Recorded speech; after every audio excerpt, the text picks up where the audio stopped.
तो भाई लोग कैसे हो आप लोग। तो स्वैलो द स्टार के नेक्स्ट नॉवल के एपिसोड नंबर 371 में आपका स्वागत है।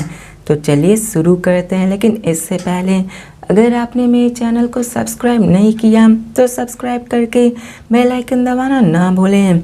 तो जैसा कि हमने पिछले एपिसोड में देखा कि लू फेंग उन सारे ट्रेजर्स को खोल चुका होता है और वहाँ पे जो ट्रेजर सियानजी कॉन्टिनेंट के लोगों के द्वारा जो छोड़ा गया था वो बहुत ही ज़्यादा शॉकिंग था। और लू फेंग एक ही झटके में ऐसा लग रहा था जैसे कि उसे खजाना मिल गया हो, वो बहुत ही अमीर बन गया हो। यहाँ पे उसके पास गोल्ड कैंग ही नहीं बल्कि बाकी सबके खजाने भी मौजूद थे। लू फेंग भी अपने आप में भरभराने लगता है कि ये तो शॉकिंग है, ये तो मैडनेस है। अब देखा जाए तो जो 3 रिंग्स मिले होते हैं उनके अलग अलग लेवल्स ऑफ ट्रेजर्स मौजूद थे और सब में अलग अलग मैसेज भी थे। अब एक ही साथ में वो लू फेंग उसको फ्लिप करता है और 3 मेटल फ्रेगमेंट्स उसके हाथ में अपीयर हो जाते हैं, जिसमें कि ब्लड ऑफ यानजी कॉन्टेंट्स में वर्ड्स लिखे हुए थे, जहाँ पे उन सारे ट्रेस के बारे में एक्सप्लेनेशन किया गया था। और यहाँ पे उन सारे वर्ड्स पे लिखा होता है कि सर्वाइवर्स, ये रिंग्स, ये सारे अलग अलग लेवल्स पे मौजूद हैं। पहला sector Lord, domain Lord, universal level, star travel level. बल्कि देखा जाए तो ये सस्ता आपको लग रहा होगा, लेकिन ये बहुत ही ज़्यादा नंबर्स में है। तो इन सबको मिलाकर देखा जाए तो ये बहुत ज़्यादा वेल्थ को बना देता है और तुम सबको इसे वाइजली यूज़ करना है। यहाँ पे तुम सबको ट्रिलियंस ऑफ ईयर्स तक अपने रिस्क को न्यूट्रल करना है ताकि आगे आने वाले जनरेशन और यही हमारी जनरेशन आगे आगे चलकर हमारे फ्यूचर को रिप्रेजेंट करेंगे। अब दूसरा मैसेज में लिखा होता है क्लैंसमैन, ये जो ट्रेजर्स इस रिंग में मौजूद हैं वो अनडाइंग्स के लिए हैं। अब देखा जाए तो इसके जो नंबर से पहले वाले से कम है, लेकिन इन सबको मिला देने के बाद भी ये बहुत ज़्यादा सम बनाता है और इसका सर्वाइवल बहुत ही हार्ड होता है। तो यहाँ पे ये अनडाइंग्स के लिए बना हुआ है, जो कि इन सबको यूनिवर्स को एक्सप्लोर करने के लिए होगा। अब तीसरा मैसेज लिखा होता है जिसमें बताया गया होता है कि क्लैंसमैन ये फाइनल रिंग है जिसमें कि इनग्रेव वेपन्स मौजूद है और ये हमारे क्लैंस का सबसे हाईएस्ट अचीवमेंट है। हमने काउंटलेस ईयर्स तक नाइट्स का हार्ड वर्क से मिलाकर इसे बनाया गया है और यहाँ पे इस पूरे के पूरे दुनिया में 100 भी नहीं मौजूद हैं और ये वेपन्स यहाँ पे एक नाइट के लिए भी बहुत ही ज़्यादा ज़रूरी होती हैं और इसके लिए ही तुम सबके लिए बनाया गया है। अब देखा जाए ये वेपन्स नाइट के लिए हैं, तो इन सब के यूजेस और प्राइस भी नाइट्स के जितनी होंगी और उन सब के पास ही ग्रेटेस्ट एबिलिटीज़ होती है इन सब को यूज़ करने के लिए और प्राइस भी इन सब के लिए बहुत ज़्यादा होती है। और जबकि अगर प्राइस की बात करें तो इसका अकेले का रिंग में ही जो चीज़ होता है वो उन सारे दोनों रिंग से ज़्यादा होता है। लू फेंग उन तीनों फ्रैगमेंट्स की इन सारे बातों को सुनकर बहुत ही शौक हो जाता है और यहाँ पे बताया जाता है कि ये तीनों वर्ल्ड रिंग्स पहले में तो ये अनडाइंग सेक्टर और डोमेन लॉर्ड ये व्हीकल क्लैंसमैन के लिए हैं, जो कि स्टार्टिंग जनरेशन के बंदे होंगे। दूसरा वाला अनडाइंग के लिए है और तीसरा जो कि टॉप ऑफ द रेस में मौजूद है, जो कि इनग्रेव वेपन्स होते हैं, जो कि उन सब के नाइट्स ने बनाए हुए होते हैं। अब लू फेंग सोचने लगता है कि आखिर ये कौन से इनग्रेव वेपन्स है जो कि उनके हाईएस्ट अचीवमेंट को दर्शाता है, जिनको बनाने के लिए काउंटलेस ईयर लग गए हैं और इस पूरे की यूनिवर्स में 100 भी नहीं बना हुआ है। और यहाँ पे लू फेंग सोचने लगता है कि आखिर इसकी प्राइस उन दोनों रिंग से ज़्यादा कैसे हो सकती है। जिसके बाद लू फेंग उसी रिंग के थर्ड रिंग में अंदर जाता है और दिखाया जाता है कि वहाँ पे एक वेपन्स होता है जो कि बहुत ही छोटा होता है, समझ लो कि हाथ में पहनने वाला आर्म बैंड। अब दिखाया जाता है कि उसमें से भी हेजी स्टार बेल्ट की फीलिंग आ रही होती है।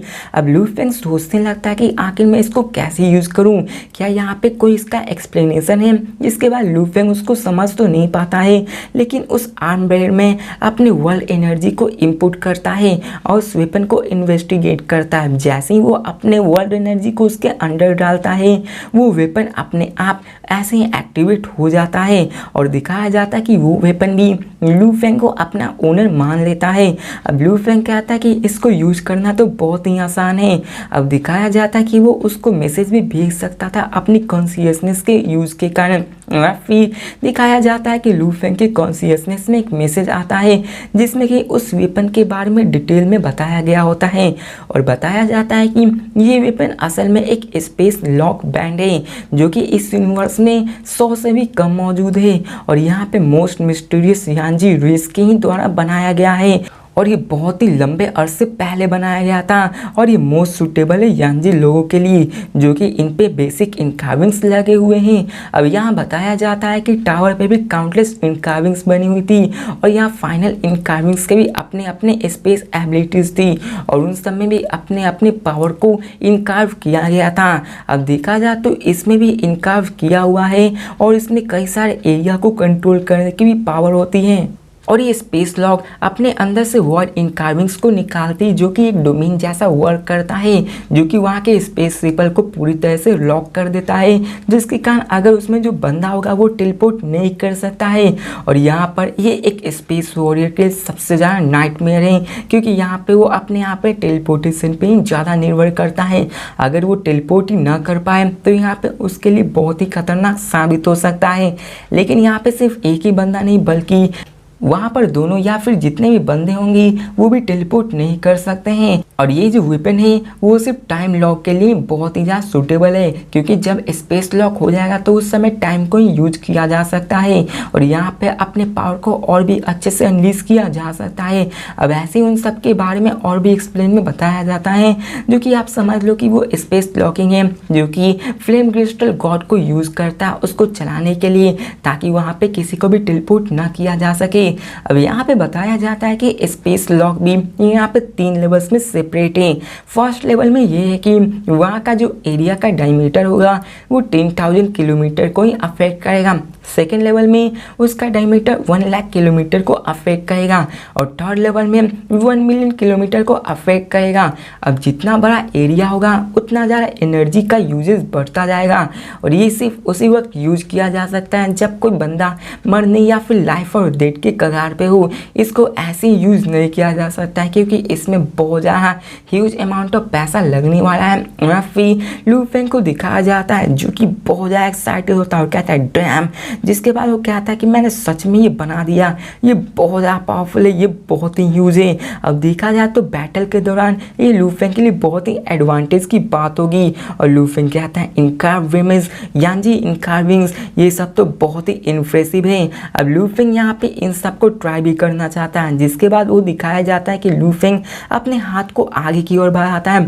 ताकि वो एक स्पेस लॉकडाउन बना के इसके पावर को चेक कर सके कि क्या सच में ये काम करता है या फिर नहीं। फिर दिखाया जाता है लू फेंग को जो कि अपने आर्म को आगे बढ़ाता है। अब देखा जाए तो वो वेपन लू फेंग के स्किन के साथ मेल हो गया था, उसके साथ मिल गया था और यहाँ पे उसके ऊपर एक ब्लैक सरफेस आ गया था जो कि उसके अंदर चला गया था ताकि कोई भी उसको देख ना सके।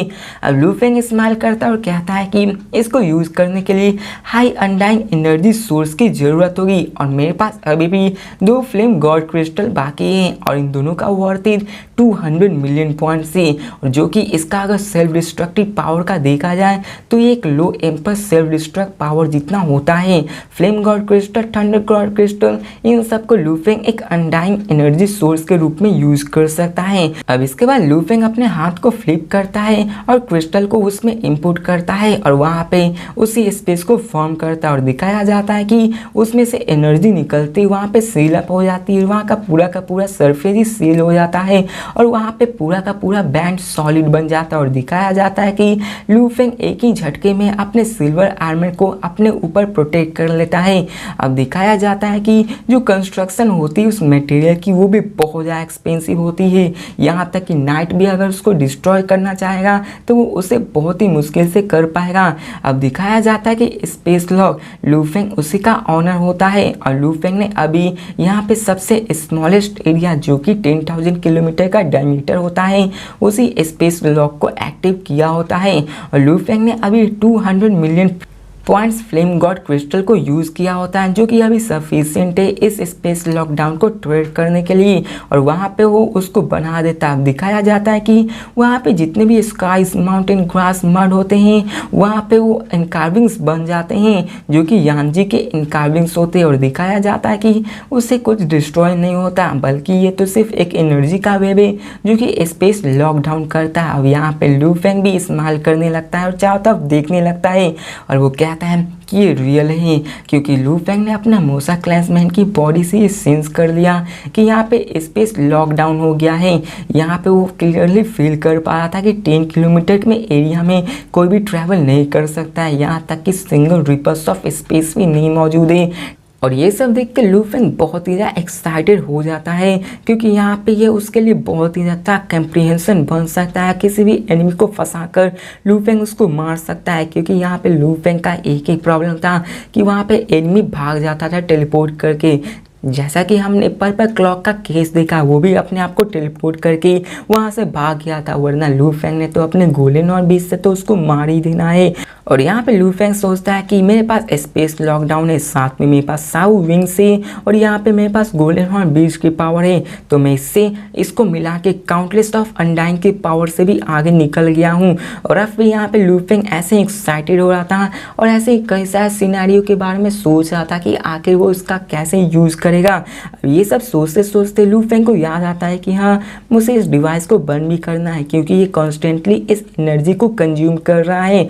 अब दिखाया जाता है कि इन सब के दरमियान 10 सेकंड हो गए थे। लू फेंग इसको फाइनली शट ऑफ करता है, डीएक्टिवेट करता है। यहाँ पे वो 10,000 किलोमीटर का अपीयर डिसअपीयर हो जाता है। और अब फिर लू फेंग कहता है चलो देखता हूँ कि आखिर ये कितने एनर्जी को यूज़ किया है। अब जैसे ही लू फेंग अपने आर्म बैठ के स्क्रीन पे देखता है तो वहाँ पे लिखा होता है कि 98.9% एनर्जी अभी बाकी है, जिसको देखकर तो लू फेंग हक्का बक्का रह जाता है, उसकी आंखें खुली की खुली रह जाती है। वो कहता माय गॉड, सिर्फ 98.9% ही बचा हुआ है, मैंने तो सिर्फ इसको 10 सेकेंड के लिए यूज़ किया था, वो भी सबसे स्मॉलेस्ट एरिया का। और यहाँ पे फ्लेम गॉड क्रिस्टल वो 200 मिलियन पॉइंट्स का था। आखिर इसका यूजेस इतना फास्ट कैसे हो सकता है? सिर्फ 10 ही सेकेंड में इसने 1.1% क्रिस्टल की एनर्जी को कंज्यूम कर लिया। और जबकि ये 200 मिलियन वॉर्थिट रखता है, तो मतलब ये हुआ कि हर 10 सेकेंड में ये 2.2 मिलियन पॉइंट्स को यूज़ करेगा। और 60 सेकेंड में तो ये 13.2 मिलियन पॉइंट्स। बाप रे, एक मिनट में 13.2 मिलियन पॉइंट्स। और वो शॉक हो गया था और वो कहता है कि 13.2 मिलियन पॉइंट्स ये अकेला किसी भी ऑफिशियल अनडाइन का वेल्थ होता है, जो कि वो बहुत ही मुश्किल से जमा कर पाता है। लू फेंग समझ जाता है कि ये यूनिवर्स कितना ही फेयरनेस है। यहाँ पे एक हेवनली वेपन से, लेकिन इसको यूज़ करने के लिए भी एनर्जी सोर्स की ज़रूरत होती है ताकि वो स्पेस लॉकडाउन कर सके।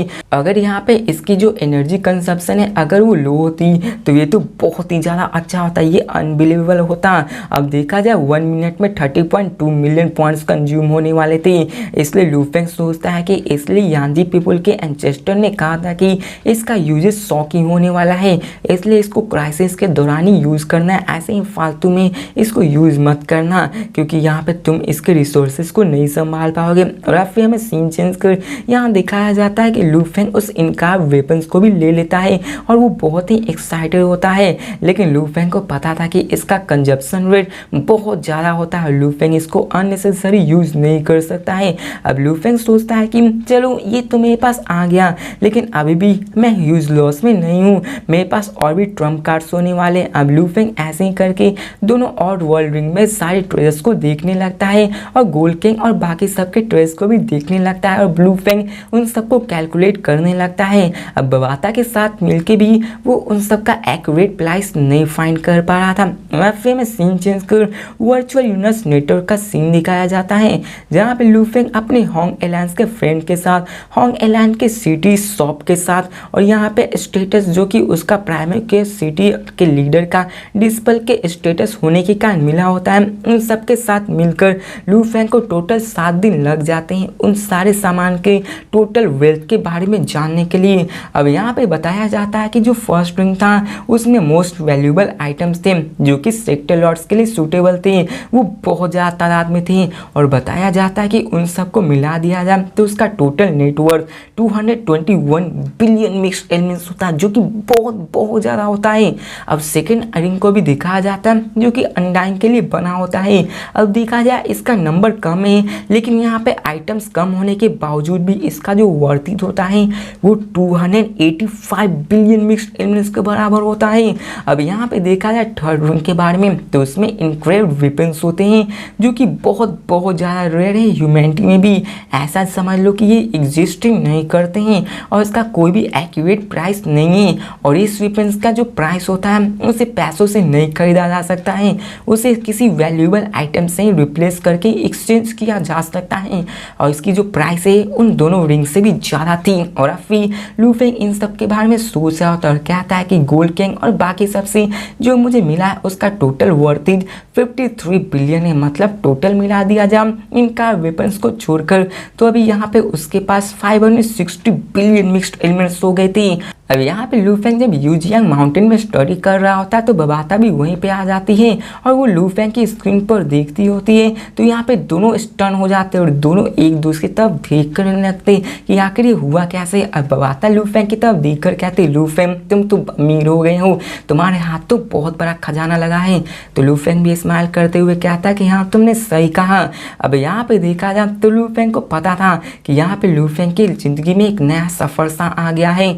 अब जैसा कि लू फेंग यहाँ पे प्राइमेक्स सिटी लीडर का डिस्पल था, लेकिन फिर भी उसने अपने सीनियर से ये पता लगाया था कि यहाँ पे उन सब के पास कितनी वेल्थ हो सकती है। अब नॉर्मल अनडाइन के पास यूजुअली 10,000 मिक्स्ड एलिमेंट्स होती है, वहीं पे ऑफिशियल के पास 10 मिलियन मिक्स्ड एलिमेंट्स होती है और एम्परर के पास यूजुअली 10 बिलियन मिक्स्ड एलिमेंट्स होती है। और कुछ स्टैंडर्ड हाई और पाइनेकल एम्परर लिमिट्स के पास ही hundreds of billions mixed elements हो सकता है। और वॉरियर्स लाइक ट्रूयान वो तो इनविंसिबल है एम्प्रेस में, और वो भी नाइट के बराबर है, नॉर्मल नाइट के बराबर, और उनकी वेल्थ हंड्रेड्स ऑफ बिलियन उससे ज़्यादा भी हो सकती है।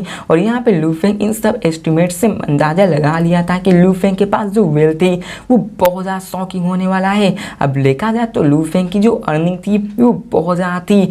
अब लू फेंग अगर उन इनक्राइब वेपन्स को भी बेचता तो उसके पास बहुत ज़्यादा था, लेकिन लू फेंग जानता था कि कुछ चीज़ें ऐसी होती जिसे बेचा नहीं जा सकता है, जैसे कि साउविंग्स, beast god armed, inscribe weapons, inheritance crystal, ये सभी फिक्स्ड एसेट्स से उन सबको बेचा नहीं जा सकता है, क्योंकि इन सबको कैश से तो ले लेंगे लेकिन कैश से इन सबको लेना भी आसान नहीं है और यहाँ पे ये ट्रेजर्स खरीदे भी नहीं जा सकते हैं। और लू फेंग कहता है कि मैं इन सबको पब्लिकली अनाउंस भी नहीं करने वाला हूँ, क्योंकि यहाँ पे मैं इन सबको यूज़ करने वाला हूँ। और फिर यहाँ पे लू फेंग हर एक चीज़ डिसाइड कर लेता है कि आखिर इन सबको कैसे डील करना है। और यहाँ पे पहले रिंग में तो समुद्र की तरह आइटम्स भरे हुए थे, इस कारण यहाँ पे इसको होंग एलायंस से मोस्टली बेचा जा सकता है और वो अपने कनेक्शन को भी यूज़ कर रहा होता है। लेकिन तभी हमें कुछ दिनों बाद का सीन दिखाया जाता है जहाँ पे लू फेंग को अपने होंग एलायंस सिटी से एक अच्छे फ्रेंड से मैसेज आता है जिसमें डिटेल्स लिखा हुआ होता है। वो कहता है कि यांग, मैंने सुना है कि तुमने सेक्रीफाइसल टावर यांजी मेन कॉन्टिनेंट से ट्रेजर्स को लिया हुआ। तो ये सुनकर लू फेंग भी शॉक हो जाता है और कहता है कि क्या। अब यहाँ पे ह्यूमन यांग उन सब के एलाइज भी थे, लेकिन यहाँ पे लू फेंग ने कभी भी इस न्यूज़ को नहीं फैलाया था कि उसके पास ट्रेजर मौजूद है और यहाँ पे किसी को भी नहीं पता था। अब लू फेंग की ट्रू आइडेंटिटी के बारे में कोई भी नहीं जानता था कि यहाँ पे लू फेंग की ट्रू आइडेंटिटी क्या है। सब लोग उसे यांग से जानते थे और यहाँ पे लू फेंग ने अपने प्रोफाइल को लो रखा था सिर्फ एक नॉर्मल एम्पर के जैसे। लेकिन यहाँ पे सेक्रीफाइसल टावर का ट्रेजर्स के बारे में अगर रिवील हुआ तो यहाँ पे लू फेंग की आइडेंटिटी खतरे में आ सकती है और यहाँ पे लू फेंग को भी नहीं पता चलता है कि आखिर उसकी आइडेंटिटी किसने रिलीज की है। और यहाँ पे हमें लू फेंग को दिखाया जाता है जो इमीडिएटली मोना एम्प्रेस से कनेक्ट करता है। वो कहता है कि आखिर तुम कहाँ हो, क्योंकि लू फेंग जानना चाहता था कि आखिर ये उसको कैसे पता चला। तो भाई लोग इसी के साथ ये वीडियो भी खत्म होता है। तो आप लोग कमेंट में ये बताओ कि आखिर लू फेंग के इस ट्रेजर वाले सीक्रेट के बारे में सबको कैसे पता चला और लू फेंग इससे कैसे निपटने वाला है। तो मिलते हैं नेक्स्ट वीडियो में, तब तक के लिए बाय।